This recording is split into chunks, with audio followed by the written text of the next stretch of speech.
Hey guys, welcome to another video from the Parrot Bros. Now today, as you guessed it by the thumbnail, we are going to be changing the wheels. Now, as much as I love these and they look great, I think with the 19s as well, they really fill the arch width to width.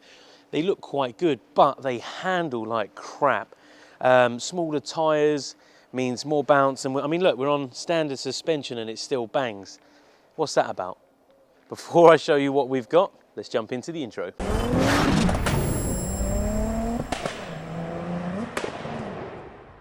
Okay, so firstly, before I show you, I want you to guess down in the comments, no cheating, what wheel you think I bought for this car. Now, if you watch the channel enough, you'll know I like two types of wheels. One I already have, which is on the V6. That is the BBS two-piece wheel, which I think look just perfect. And for a standard wheel, unbelievable, unbelievable. But there is a second style of wheel that I absolutely love, and I've been trying to find a reasonably good set for a while. Bit of a clue, often they get painted when they shouldn't be. Have you guessed it yet? So I've gone for the comps. So that's the diamond faced or polished fronted ones. They're 5-spoke, really easy to clean. However, they're either polished or diamond turned depending on where you get them and who's had them before you, which can then cause some issues. Now the ones I've got, they are used.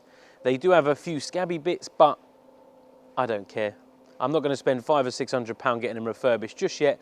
I just wanted to get them on the car. Now I have a feeling once they're on the car, because they're 17s, it's going to need lowering. Now I have already endeavoured in getting a set of coilovers, which I do have, to remove some of this horrible gap that we have here.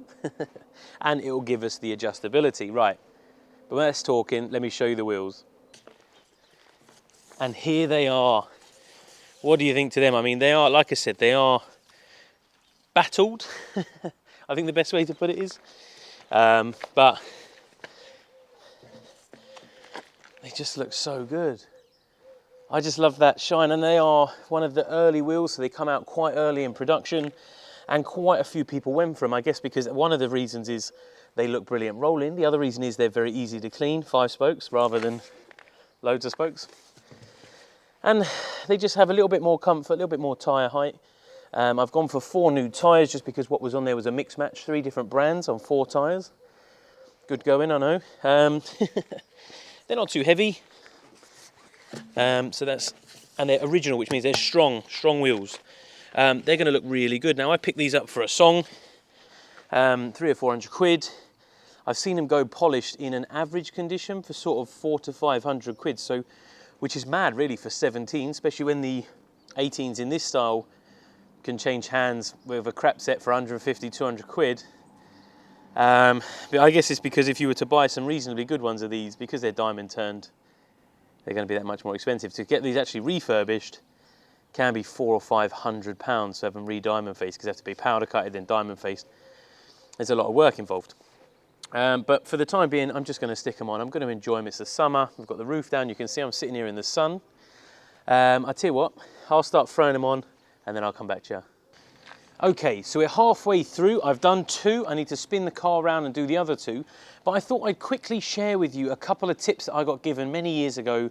I did a little mechanics course in the evening in my spare time just to learn some of the basics. And what they said to me was to buy one of these. Now this is basically a 6-inch long piece of metal with a thread the same as a wheel bolt.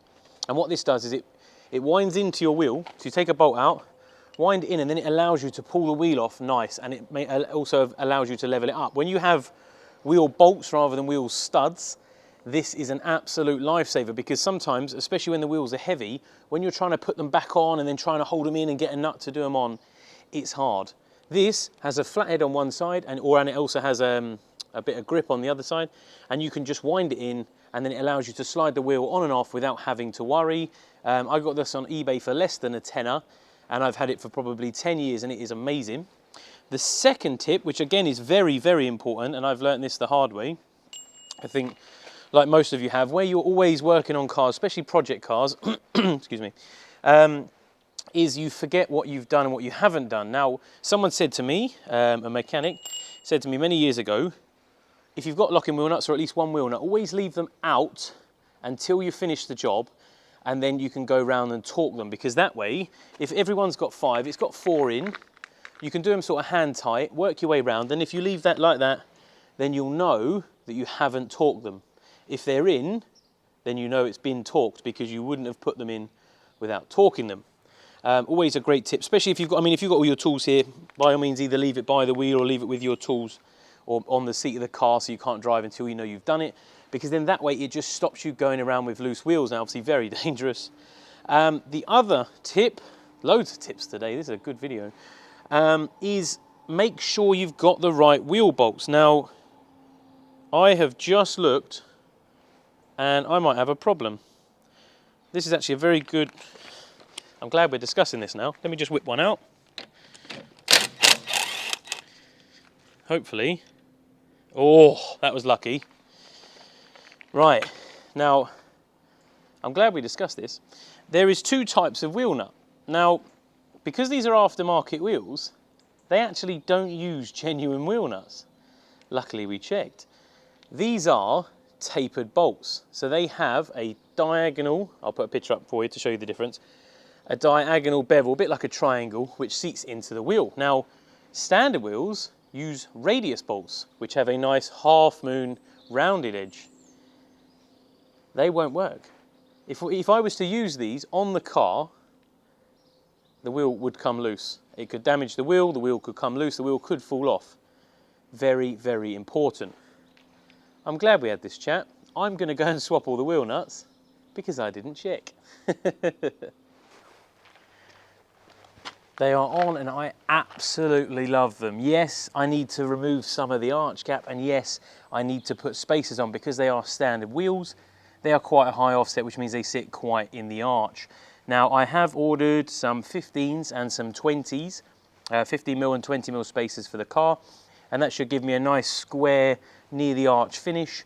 The next job for this car, apart from fitting the spacers, is we're going to fit some coilovers. Now, usually I like shocks and springs, but seeing as we've got these big tyres, I think we can put some coilovers on. Plus, being a roadster, they often sit quite low at the rear because they're that bit heavier.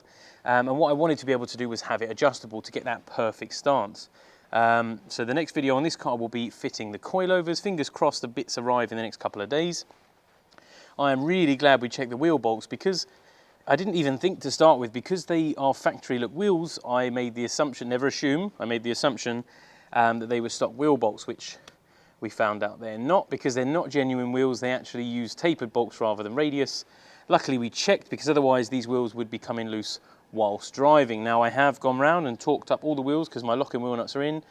Key is somewhere safe in the car, and we get to stand back and enjoy it. Now I am really looking forward to taking this for a drive. I know it's going to be a lot smoother because the tyres are a lot bigger, which means I'm going to have a bit more comfort. Now it is still on standard suspension, so it should be lovely and smooth. Let me know what you think. Yes, I know the wheels need a refurbish, but for the time being they're absolutely fine for this summer. I'm just going to enjoy them, make the most of this car. We'll get some lows because this is going to look wicked low with some spacers on. And that's kind of it. It's all reversible. Look, I'll keep the standard suspension, well, not the rear shocks, because if you watch that video when we were at Brins, they are hanging. But yeah, that's kind of where we're going to be with the, I want this as a bit of a cruiser. Looks good with the shiny wheels, quite down low, wheels out. Baseball, what more could you want? Until the next one, guys, bye for now.